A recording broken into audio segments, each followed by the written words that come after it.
ปาดสามโปพี่น้องเอ้ยต้นยางต้นเดียวสามโปแม่นยางพาราพูดไอ้โอ้ข้าพเจ้าชื่อจันทพรเนาะมีช่วยอยู่บ้านนะโอ้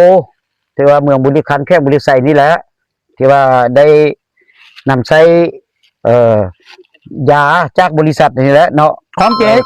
พี่ท่านใส่ตัวนี้เนาะใส่มันเป็นยังไงมันคือเกลียดได้หลายแท้อันนี้แม่นก็เรื่องการนำใช้ก็1แล้วแม่นใช้สีทางดิน2ก็สีทางลำต้นเนาะอันนี้ท่านศีลมาจากเทือแล้วศีลลำต้นท่านศีลมาจากเทือแล้วศีลลำต้นนี่มันเป็นเทือที่2เนาะเป็นเทือเป็นเดือนที่2แล้วเป็นเทือที่2เพราะว่า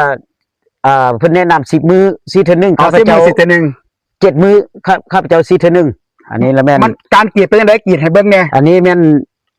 จะทดลองให้เบิ่งเนาะผ่านมาแล้วแม่นหน้ายางนี่มันจะแข็งหลังจากใส่ยานี่มันจะนิ่มเนาะน้ำยางจะให้ผลผลิตเนาะอ้าวเบิ่งจักหน่อยเป็นจังได๋โอ้ยเนาะของแท้ตัวจริงท่านสหายจันทพรมันสู้เงินเฮ็ดเวียกอีหยังก็เจ้าเวียกโอ้เฮ็ดเป็นพนักงานเนาะพนักงานกสิกรรมโอ้เกี่ยวกับเกษตรพอดีเลยมันเป็นจังได๋ท่านอยู่ในความรู้สึกท่านเป็นจังได๋ในการเห็นว่าเวลาเฮา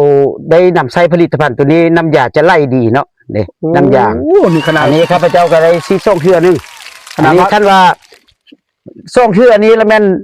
บ่หมดฮอตส่วนนึงเนาะอันนี้น่ะน้อยเดียวแม่นบ่ใส่แต่30 cc ต่อครั้งเนาะโดยว่าคุ้มค่าเนาะเรื่องนั้นนี่เนาะก็คุ้มค่าเลยคุ้มค่าโอ้คักเอาก็ถือว่าไม่เห็นกับตาแล้วนะบ่มีข้อสงสัยสุดยอดอันนี้คือคนใส่ตัวจริงขอจำไว้จังนะสุดยอด